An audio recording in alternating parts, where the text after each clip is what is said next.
Boa tarde a todos que estiverem nos assistindo.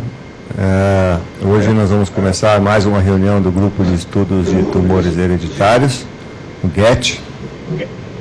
E dentro daquela proposta que nós temos de descentralizar as apresentações, como já foi feito nas duas últimas apresentações, que foram feitas de Barretos e outra de Jaú, uma do Hospital de Câncer de Barretos, a outra do Hospital de Câncer de Jaú, do Amaral Carvalho. Hoje a apresentação vai ser feita desde do Hospital das Clínicas de Porto Alegre, da Universidade Federal do Rio Grande do Sul, do Serviço de Genética da professora Patrícia Prola. Quem vai fazer a apresentação é a doutora Camila Bittar, que trabalha junto com a doutora Patrícia Prola, também lá no Serviço de Genética do Hospital de Clínicas, e a doutora Cristina Neto, que eu não sei se ela está lá presente, mas também faz parte do serviço. Então, Camila, você vai se você quiser fazer uma pequena apresentação aí, depois você vai me dando as coordenadas, eu vou passando os próximos slides. Ok, Camila? Boa tarde. Ok, boa tarde. É um prazer estar aqui, então, tendo essa oportunidade de discutir. Então, hoje a gente vai falar sobre alguns casos que a gente atende aqui no ambulatório do Hospital de Clínicas, mais relacionados ao câncer de mama. Pode passar o próximo. Então, eu vou começar com um caso que é de uma paciente feminina de 66 anos.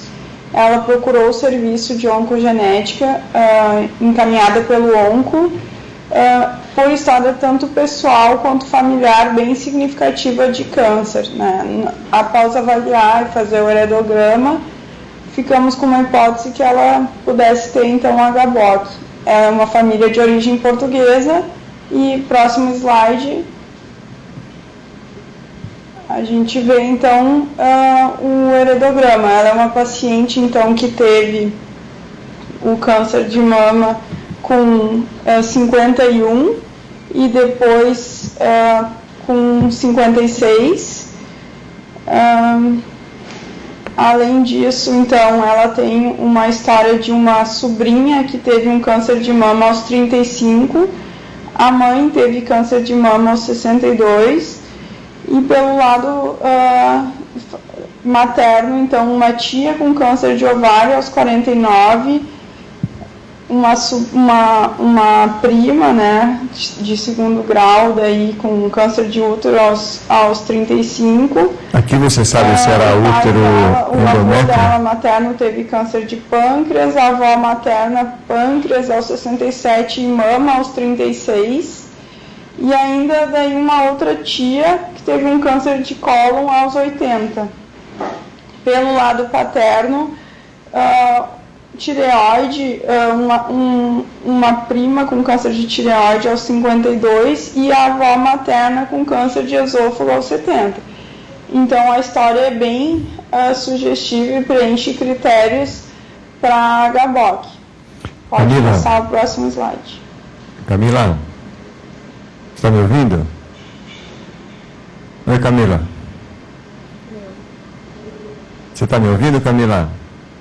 Agora sim. Então. Como a reunião, a gente tem várias pessoas que acompanham, que não têm tanta vivência com câncer de mama hereditário, eu queria que você relembrasse quais são esses critérios de câncer de mama ovário hereditário que essa família preenche.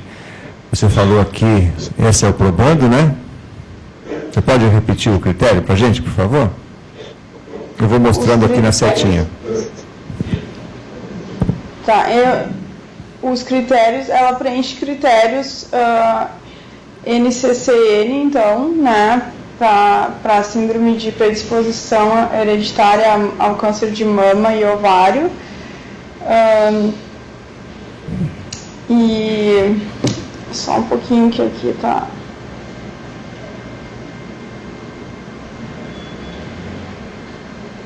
Então, ela é uma paciente que teve câncer de mama bilateral, né? Além disso, mãe e filha, né, tendo câncer, Sobrinha, né? Sobrinha também, né? Então, e o câncer de ovário, que também é bem significativo para o câncer, para a síndrome, né? Que fecham os critérios. O câncer de próstata também e pâncreas também estão associados, né? Mas são de pais diferentes, né? A gente imagina que deve ter vindo mais pelo lado da avó materna dela, né? Por ter tido o câncer de mama antes, né? Pré-menopáusico, no caso. Ok.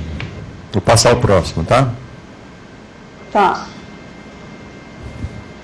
Então, a paciente, apesar de ter vindo consultar aqui no Hospital do SUS, ela é uma paciente que tem convênio, e a gente conseguiu que ela fizesse então um sequenciamento completo IML-PA de BRCA1 e BRCA2 no laboratório Hermes Pardini, e ele foi completamente normal. Então, o que foi surpreendente naquele momento, né, por uma história tão importante, preencher critérios, então ela foi incluída em um projeto de pesquisa que até por ela ser de origem portuguesa, né, foi estudado então um rearranjo fundador português, e encontramos então esse rearranjo e ainda enviamos para um painel que está no próximo slide, o resultado do painel.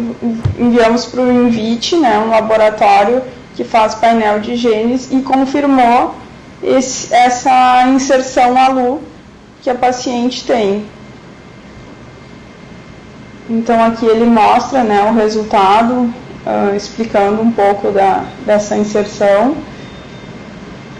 E agora nossas questões principais são, né, então os laboratórios em gerais têm feito os exames, a gente recebe eles, tanto o sequenciamento quanto o MLPA, são negativos. Uma história tão importante, se a gente tivesse desistido aí, talvez essa paciente nunca ia ter um diagnóstico, né? Pelo menos não nesse momento. E agora todas as pacientes que nós temos com critérios, a gente deve retestar elas para essa inserção, ou só, de repente, quem tem a origem portuguesa, mas muitas vezes os pacientes nem sabem muito bem, né, definir isso. E o que vocês sugeriam para uma conduta para o filho e o irmão da probanda, assim, com relação a isso? É um caso muito interessante, né? Isso que você colocou de fazer o sequenciamento do MLPA para você ver deleções, não encontrar nada e em seguida desistir, né? Você estaria deixando de fazer o diagnóstico de uma família que clinicamente fecha critérios, né? Pois é, mas foi feito, né, sequenciamento e MLPA num laboratório particular. Então, era isso que eu queria que você comentasse, a sua opinião e a opinião do serviço, porque ela foi incluída porque tinha um projeto de pesquisa, né? Porque se não tivesse um projeto de pesquisa, o que aconteceria? Na prática, o que vocês têm na rotina aí, né, no serviço de vocês, quando você faz o sequenciamento completo com MLPA e vem tudo normal, ausência de rearranjo, ausência de mutação e variante patogênica, como é que você enxerga isso em termos de vista, no ponto de vista prático, num serviço de alto movimento, de grande movimento como é o de vocês aí? Pois é, aqui, pensando aqui, né, num serviço de referência e com a possibilidade, né, de ter toda essa questão de pesquisa por trás, aqui para a gente é um pouco mais fácil tomar essas decisões. Agora, em questões parecidas que a gente tem em consultório, né, isso que fica um pouco mais difícil de tomar algumas decisões com relação a essa testagem da inserção. Aqui, quando nós temos um caso muito sugestivo, a gente consegue fazer de novo essa pesquisa da inserção ALU, mas no consultório nem sempre se tem isso tão disponível, e fica a discussão assim de quando será que nós temos que, além dos exames realizados em laboratórios externos. Você pode explicar para a gente, Camila, por que essa inserção aluno foi vista no primeiro exame?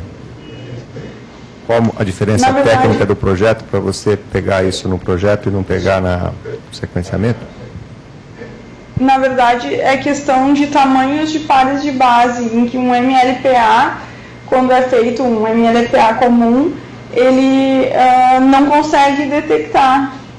E a gente fazendo essa pesquisa específica, botando uma sonda específica, quando a gente corre o gel, ele vai demonstrar que tem um tamanho muito grande ou menor, conseguindo diferenciar mais facilmente do que um MLPA comum. Então, esse é um ponto muito importante, né? Que o MLPA não é um exame definitivo, né? Você pode ter situações como essa, não é verdade? Sim, eu não sei se vocês têm experiência com algum caso parecido. Como é que vocês... Não, por isso que eu estou perguntando para você, né? Porque é a primeira vez que eu vejo acontecer do MLPA não detectar e depois você fazer... entendeu? Por isso que eu pedi para você comentar isso. Quer dizer, o problema é técnico, é o quanto você consegue determinar com um e o quanto você consegue determinar com o outro, não é isso? Exatamente. Muito interessante, hein? E se você não tivesse encontrado no projeto de pesquisa, quando você volta nesse heredograma aqui, mesmo com o exame normal, você indicaria um painel para procurar outras possíveis causas aí, ou você insistiria ainda no DRCA? O que você acha? Não, acho que a tendência normal seria fazer um painel, né? Até esse painel que a gente conseguiu que a paciente fizesse foi como se diz, uma cortesia do laboratório, porque eles tiveram a curiosidade de saber se eles conseguiriam detectar essa inserção. Porque essa família, independente do resultado do teste, ela tem um diagnóstico clínico e deve ser seguida como suspeita, independente do resultado de teste. Você concorda? Não, com certeza. Você perguntou um câncer depois... de mama familiar, né? Não tem a menor dúvida, é só olhar aí, né? Sim.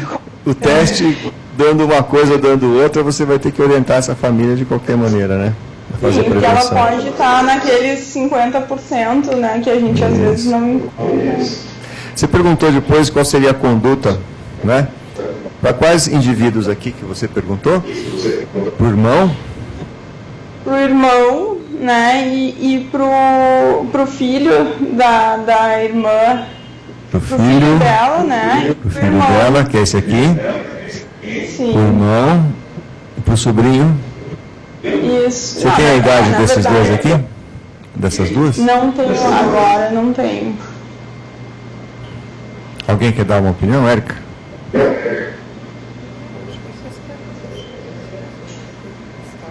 Eles foram testados? A Érica está perguntando aqui. Ainda não foram testados. Eu acho que esse indivíduo com 70 anos, o sexo masculino, tem muito pouco para a gente oferecer para ele em termos de prevenção, a não ser a prevenção para a próstata, que todo homem nessa idade faria, né?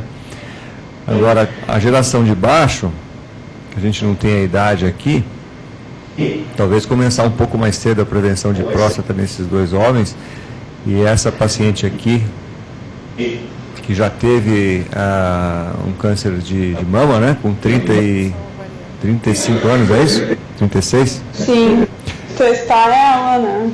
Provavelmente ela tem, né, porque ela tem ela segregou aqui o tumor, né, agora ela tem 2 filhas, né?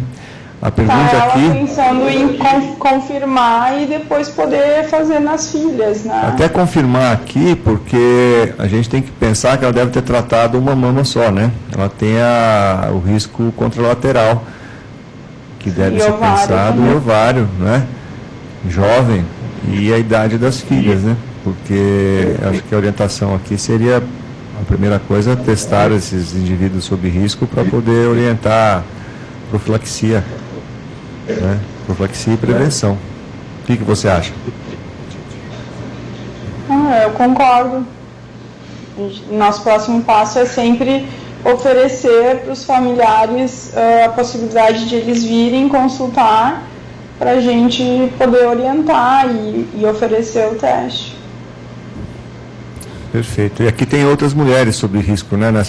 Nessa outra, os primos aqui, né? Não, com certeza. Para elas, mesma coisa, a gente sempre vai oferecer.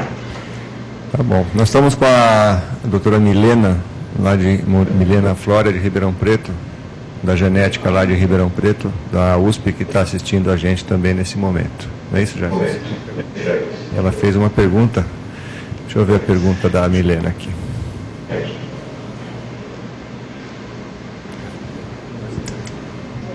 Como que você explica, na verdade, assim, a incoerência entre os resultados do laboratório, entre o laboratório privado e de pesquisa, né, que foram as metodologias diferentes que foram empregadas, né?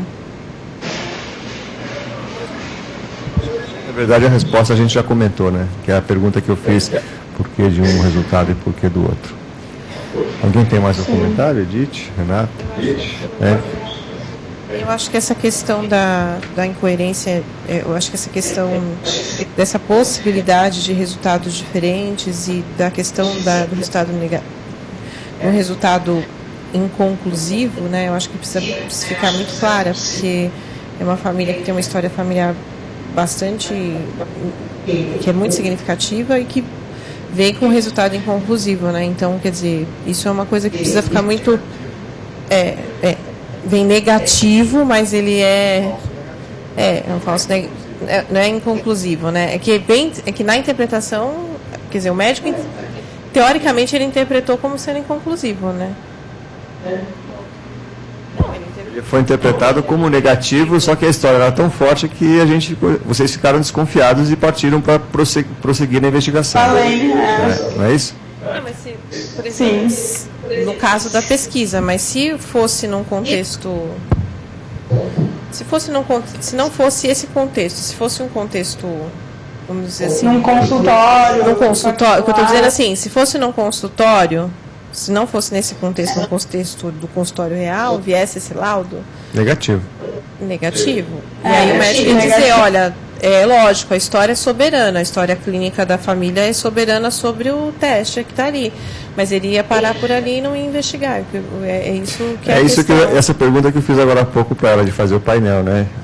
Acho que seria o caso que estaria naquele grupo de BRCAs negativos, que você tem a história clínica muito forte. Na verdade, hoje, com o advento dos painéis, né, a Invitae é uma das empresas que está fazendo isso, né? E você acabou achando, né? Então, na verdade, essas histórias clínicas muito fortes e evidentes com resultados negativos, a gente tem que admitir a ignorância da gente, né? Porque, na verdade, a história clínica é mais forte que qualquer coisa, né? Isso foi muito bem demonstrado nessa família. Muito bonito o caso, Camila. Quer passar para o próximo? Vamos sim.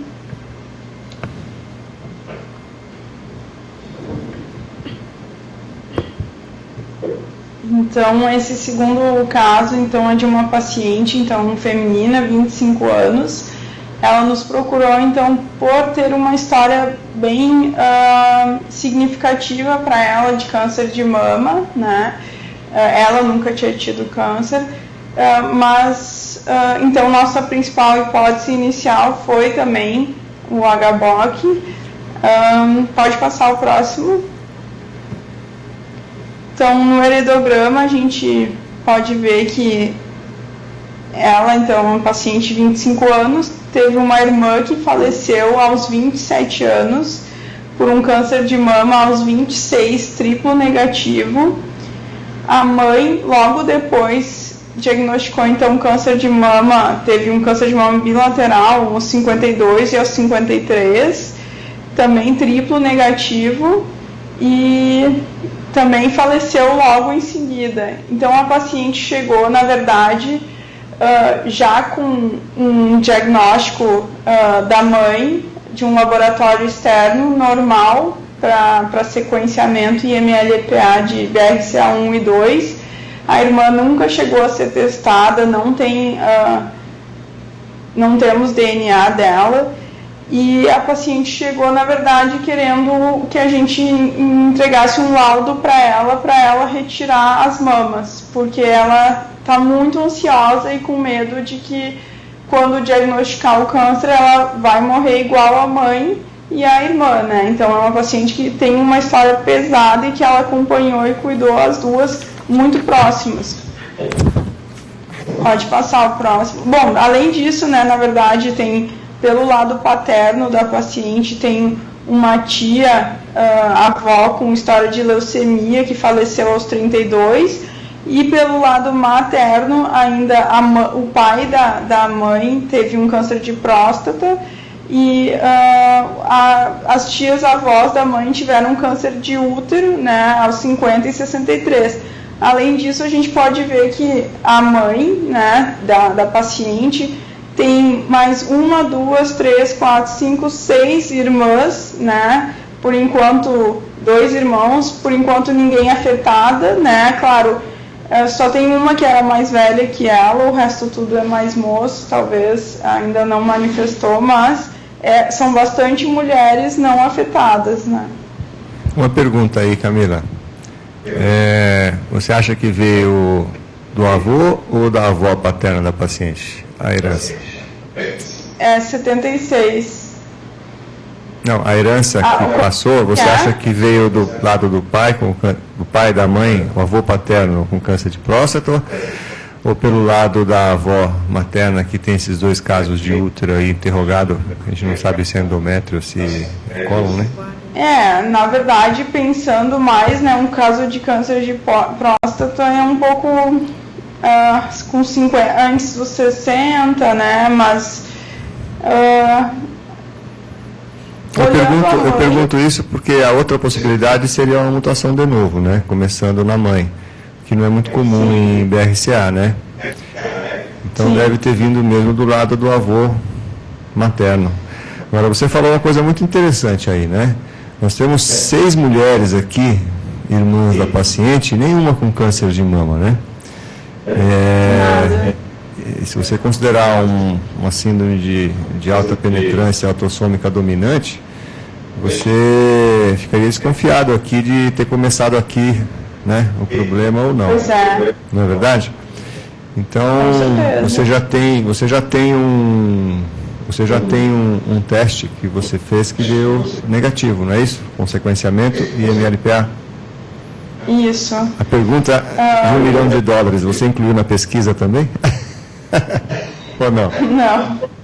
Não, mas ela foi enviada, a gente conseguiu, na verdade, ela já tinha falecido, a mãe, tanto a mãe e a irmã, quando a paciente chegou pra gente, mas a gente conseguiu DNA da mãe, tá? E enviou para painel. E você conseguiu da onde extraiu o DNA?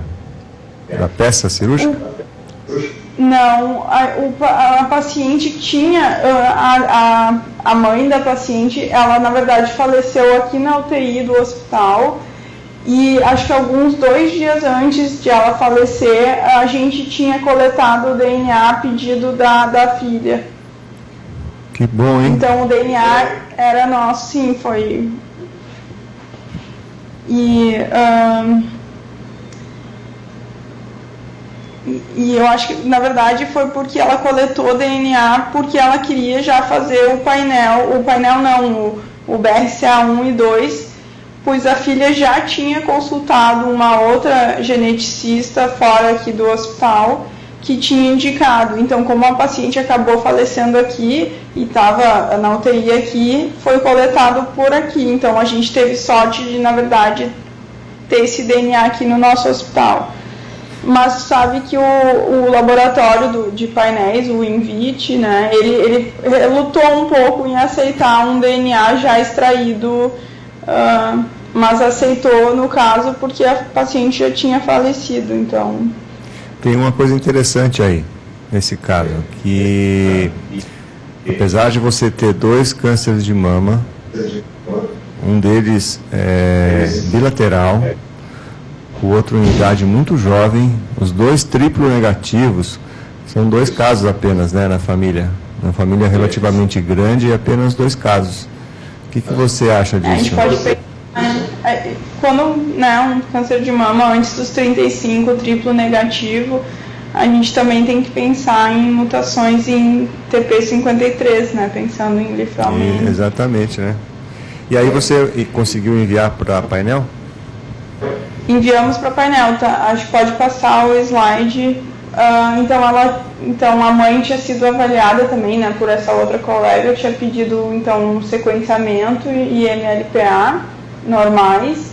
A probanda, mesmo com esse resultado da mãe, né, resolveu também fazer nela e também foi normal. E por causa disso nós resolvemos então pedir um painel, tá na próxima slide. Antes de passar o próximo slide, deixar registrado que a doutora Maria Del Carmen, do Instituto Nacional do Câncer do Peru, em Lima, no Peru, está acompanhando a gente também, Camila. Muito bom. Então, a gente tem esse resultado, então, né, foram testados aqui bem embaixo, nesse quadradinho, então ele mostra que foram testados APC, ATM, né, vários genes, BRCA, TP53 e PAL-B2, e mesmo assim a única coisa que encontramos foi uma variante de significado incerto em APC. Em APC? APC. Nada nos restantes? Nada. E o que você interpreta desse resultado, Camila? Usa sua bola de cristal aí. Pois é, complicado, né? Porque com essa história familiar, com essa história dela, né, e da filha, a gente fica um pouco decepcionado de não poder dar uma explicação, né? Tanto para outra filha e poder ajudar no sentido mais objetivo, né? E então nós agora algumas dúvidas, que seria então assim, a paciente quer fazer mastectomia e a gente pensou em talvez de repente testar o pai da paciente, pensando em excluir esse lado materno dela, digamos que foi ao acaso esse da mãe, né? Porque infelizmente da irmã a gente nunca conseguiu testar, que foi quem teve o câncer mais jovem. Então pensamos em talvez excluir esse lado da mãe, pensar que talvez o pai lá tinha uma história de uma leucemia, assim, nada muito significativo. De repente, será que vale a pena testar o pai para ver se ele tem alguma coisa que possa explicar o câncer da filha, pelo menos? Esse é um caso muito interessante, né? Mais uma vez a gente tem que admitir a nossa ignorância científica, né? Testar a filha, essa que quer fazer mastectomia, testar ela com um painel também. Porque você fazer uma mastectomia com BRCA e MLPA negativos, eu acho que vai ter pouca gente que vai aceitar fazer esse procedimento, né, profilático. Porque é complicado você indicar uma cirurgia, mesmo com a anuência do próprio indivíduo em se submeter ao procedimento. Eu acho que é complicado você executar o procedimento em uma paciente jovem com testes negativos, né? Eu concordo totalmente com você. Eu acho que a gente tem que procurar alternativas para tentar explicar. Agora, eu acho que o mais lógico seria a herança da mãe para a filha, que são 2 pacientes, apesar da mãe ter um pouquinho mais de idade no diagnóstico do câncer de mama, ela teve um câncer de mama bilateral triplo negativo, da mesma maneira que a filha, triplo negativo. Então é muito difícil você tirar dessa linhagem mãe e filha uma herança aí de alguma coisa, mesmo que não seja o BRCA, né? Eu insistiria aí em continuar na investigação mãe-filha. Agora, como conseguir material genético para fazer esse prosseguimento, eu acho que a gente tem que pensar um pouquinho. O que você acha, Camila? Pois é, a gente está exatamente nessas questões agora com a paciente. Tem alguma técnica que você possa extrair? Vocês teriam uma sugestão? Não, isso que eu ia perguntar para você. Você acha que extrair DNA de material parafinado, você acha que isso é possível? Se a gente tem algum material da irmã dela, tu diz? Por exemplo, Eu acho que a gente consegue. Então, porque é uma possibilidade também, não, né? Eu não anotei aqui, na verdade, não tenho agora para saber em qual laboratório que foi feito esse anátomo patológico dela, mas isso é uma coisa fácil de ir atrás. Assim. Eu acho que se o material foi conservado em formol tamponado, de boa qualidade, que hoje alguns hospitais já fazem isso de rotina, é possível você conseguir extrair de bloco de parafina para fazer uma pesquisa da irmã, né? E aí fazer um painel. E aí fazer um painel, né?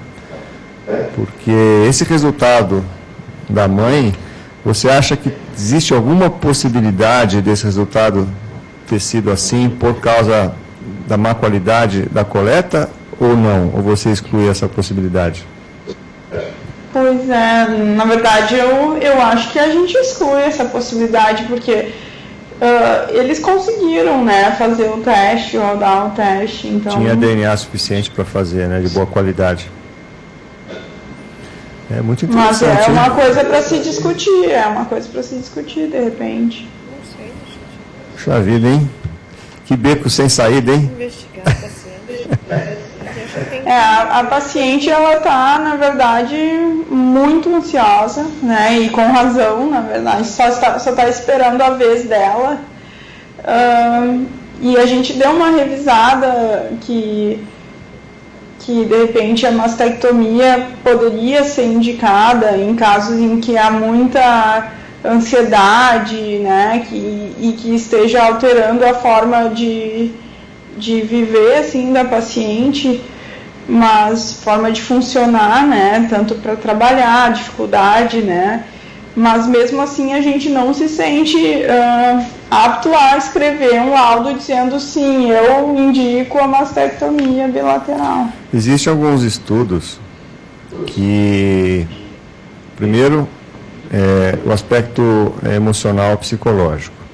As pacientes que mais se preocupam e mais buscam tratamento profilático são aquelas que, primeiro, perderam uma irmã, e segundo, que perderam a mãe com uma situação que ela está tentando evitar. Quer dizer, no caso, ela tem as duas possibilidades, ela perdeu a irmã e a mãe. Então, segundo os trabalhos que avaliam essa ansiedade que você está colocando, ela tem os dois fatores de maior ansiedade, porque ela viveu o sofrimento e o diagnóstico e a perda próxima, né? Então, ela tem essa experiência vivida.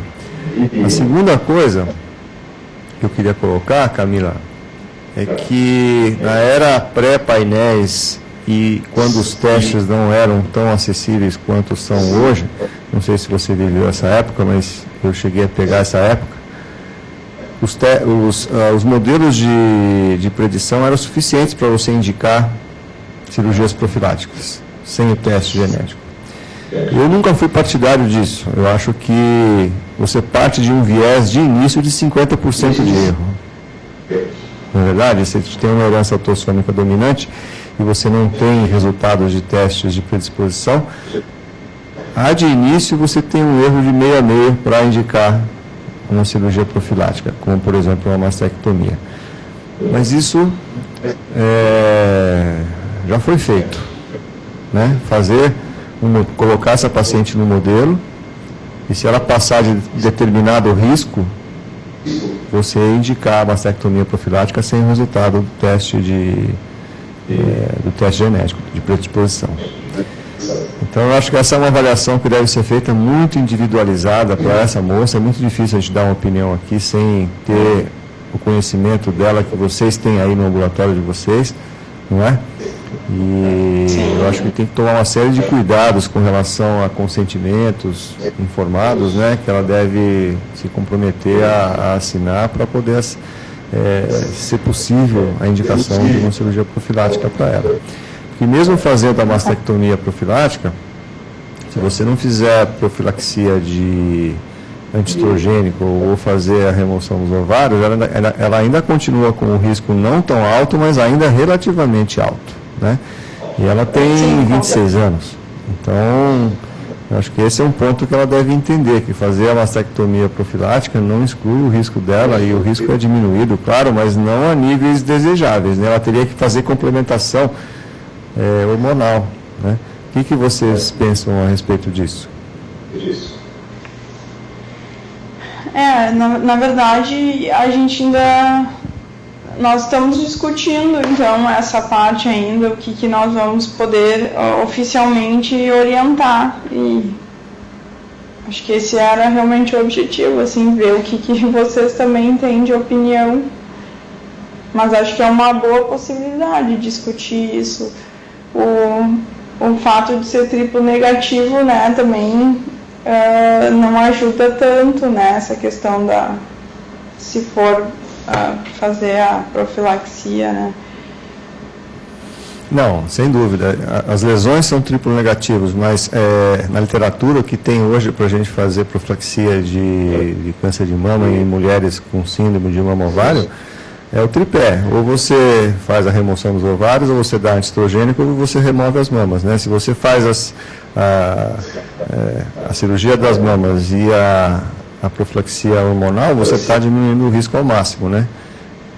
Fazendo duas atitudes de prevenção, com certeza. Então, mas mesmo sendo triplo negativo, é isso que tem na literatura, não tem muito mais além disso, né? Agora, eu acho que a discussão aí é essa mesmo que você colocou muito bem, é conversar com a paciente, explicar para ela os prós, contras, as limitações, principalmente as limitações dela fazer a cirurgia, né? Porque às vezes a pessoa tem aquela ideia de que fazer a profilaxia cirúrgica vai remover o risco, não vai, né? Vai diminuir, mas não vai remover. E ela é muito jovem, né? E essa ansiedade nessa idade, ela vai ter uma vida pela frente muito difícil, ela não vai ter sossego, né? Vai ser uma pessoa, não é?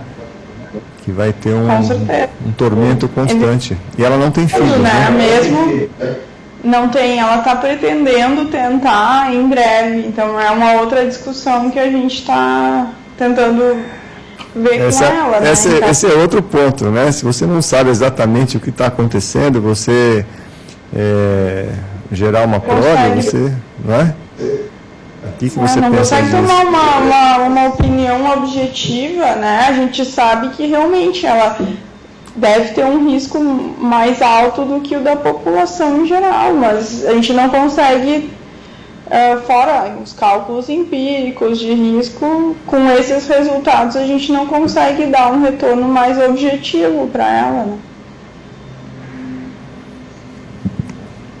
Eu acho que o principal problema que tem que ser lidado com ela é a questão da incerteza. Eu acho que ela queria uma resposta, é uma paciente que quer uma resposta. E a gente, e os profissionais não estão conseguindo dar essa resposta para ela. Então, acho que antes, eu não sei se ela está em acompanhamento psicológico para resolver essa questão das duas mortes que acho que foram muito próximas, né, e muito traumáticas para ela. E ela só vai conseguir resolver isso, eu acho que diante de tanta incerteza, porque ela não tem uma certeza aí, né, porque é uma paciente que não tem certeza, né. E eu acho que uma das grandes questões do aconselhamento genético são essas. Quando, às vezes, o resultado do teste, quando ele vem positivo, é melhor no sentido dele dar uma resposta. Quando ele não dá, eu acho que para o paciente, às vezes, até é um pouco pior. E agora, se forem esgotadas todas as chances, né, de certezas, e ela continuar dizendo eu quero fazer, é uma decisão da paciente. Eu acho que tem que reforçar as limitações, mas eu acho que as limitações vão gerar ainda mais ansiedade para ela se ela não tiver um apoio para lidar com essas limitações que vão aparecer que ela não conhece, né? Porque ela tem uma certeza, quer dizer, ela se firmou na certeza de que a mastectomia é uma alternativa para lidar com o risco. Então, ela acha que removendo a mama acabou o problema. Se ela souber que não acabou com o problema, ela vai ter mais ansiedade ainda. Então, ela vai ficar mais nesse comportamento que ela tem, que é um comportamento de esperando acontecer o pior. Eu não sei, acho que tem que tomar cuidado também com isso, né?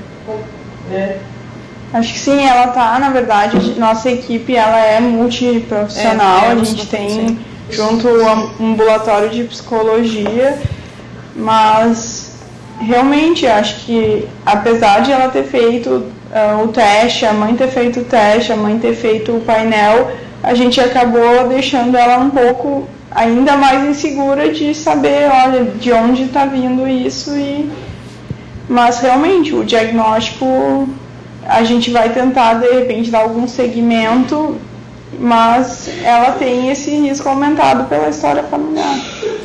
Eu não sei, eu acho que assim, a questão dela principal agora é resolver uma questão muito mais de fundo da decisão dela, e eu acho que às vezes a gente quer ser mais paternalista, não sei se a gente tem essa paternalista, não sei, mas é difícil, né? Porque a gente quer dar uma resposta e a gente não tem muita limitação, né? Muitas vezes, né? Diante desse caso, né? E ela tá querendo uma resposta que não vai conseguir ser dada, né? Mas se ela tem uma decisão muito clara. Por outro lado, se ela quer ter filho, ela não, assim, não é uma questão tão do risco ser uma coisa tão taxativa para ela. Por outro lado, né? Ela ainda está num não sei, aí é a paciência, vocês é que sabem, né? A questão do conflito entre tem o risco ou não tem o risco é uma coisa meio complexa, né? Eu não sei. Mas é bem interessante, né? Mas assim, às vezes o resultado não vir é pior, às vezes porque não consegue definir explicar, né? Principalmente quando a situação é muito como essa daí, né? Caso muito interessante, Camila. Eu acho que para fazer um resumo, como a gente tem as duas pacientes que já faleceram, eu tentaria buscar mais material em tecido parafinado, se fosse possível, para prosseguir um pouquinho mais a investigação. Se essa investigação se esgotar e não tiver mais como a gente fazer essa investigação, aí eu acho que a gente tem que assumir para a paciente mais uma vez a nossa ignorância e passar para ela as nossas incertezas, porque a decisão dela tem que ser baseada em fatos reais. Ela tem que saber das incertezas para tomar a decisão dela, inclusive de fazer a cirurgia e inclusive de ter um filho, não é? Mas a decisão final é dela. A paciente é que tem que tomar essa decisão, mas sabendo das limitações todas que nós estamos falando aqui. E a gente tem que respeitar essa decisão, porque quem está com esse tormento, com essa espada na cabeça é ela, né? Então, eu acho que essa decisão final é dela. Esse é o resumo que eu faço. Não sei se vocês querem acrescentar mais alguma coisa. Camila, alguma coisa a mais que você gostaria de colocar nesse caso? Não, eu acho que não, Outro ponto super importante que a gente falou no começo são as 6 tias dela, né? São 6 mulheres tias, com algumas mulheres mais da geração de baixo ali. Eu acho que essas mulheres todas têm que ser consideradas sob risco, até que a gente prove alguma coisa em contrário, né? Tem que orientar a família toda como se estivesse sob risco. Você vê que a idade delas, todas ali, pelo menos das tias, né, já estão na faixa de risco, de alto risco, considerando a idade das duas pacientes com câncer de mama, não é verdade? Com certeza. Vocês têm acesso? Ela é uma paciente diferenciada. Ela é uma paciente bem diferenciada. Ela é formada em farmácia e ela até, inclusive, trabalha aqui no hospital, faz pesquisa aqui no hospital. E a gente tem um bom vínculo, né? E ela está bem orientada de orientar os familiares a procurarem também atendimento ou aqui ou fora. Ótimo. Eu não tenho mais nada a acrescentar a esse caso também. Eu gostaria de agradecer aqui mais uma vez a Milena Santos, lá da Universidade de São Paulo de Ribeirão Preto, da Genética, e a doutora Maria Del Carme, do Instituto Nacional de Câncer de Lima, do Peru, que nos acompanhará ao vivo. E queria agradecer a você também, Camila, 2 casos muito interessantes. Eu acho que é muito importante a gente apresentar casos que demonstrem a limitação que a gente ainda tem muitas vezes para tentar explicar ou orientar uma família grande como essa aí. E nunca esquecer desse aspecto psicossocial que envolve sempre os tumores com predisposição hereditária, né? Principalmente em mama, que envolve sexualidade, procriação e outras coisas mais. Então, eu queria agradecer a você, a Patrícia, por ter cedido os casos para a nossa discussão. Depois você agradeça pessoalmente a ela, por favor. E, para terminar, eu gostaria de lembrar a todos que estão nos assistindo aqui do Congresso da Sociedade Internacional de Câncer Gastrointestinal Hereditário, que vai ser realizado aqui em São Paulo de 18 a 20 de junho de 2015, aqui no Hospital Sírio-Libanês. Nós estamos com cerca de 100 inscritos estrangeiros já no Congresso, e o programa está disponível no website que está nesse cartaz, que é o 2015insight.com. Estão todos convidados a participar desse congresso. A nossa próxima reunião do GET vai ser após, né, Jefferson? Dia 12 de junho. Tem mais uma antes ainda, né? Dia 12 de junho, então, é a nossa próxima reunião do grupo de estudos. Espero que você possa participar daí, Camila. E foi muito interessante a gente ter mais uma instituição participando aqui ao vivo na reunião. A gente tem essa proposta de fazer um rodízio de várias instituições e espero que vocês em breve possam também voltar aqui com novos casos, não só de mama, mas de outras predisposições que vocês acharem que seja interessante para a gente discutir. Muito obrigado, Camila. A palavra é sua para encerrar daí de Porto Alegre a nossa reunião de hoje do Grupo de Estudos de Tumores Hereditários. Ok, muito obrigada, então, pela oportunidade. Eu achei muito interessante e espero também participar mais para a gente poder discutir e ver como é que cada serviço, né, toma suas decisões e particularidades. Então tá bom, muito obrigado. Um abraço para todos. Até mais.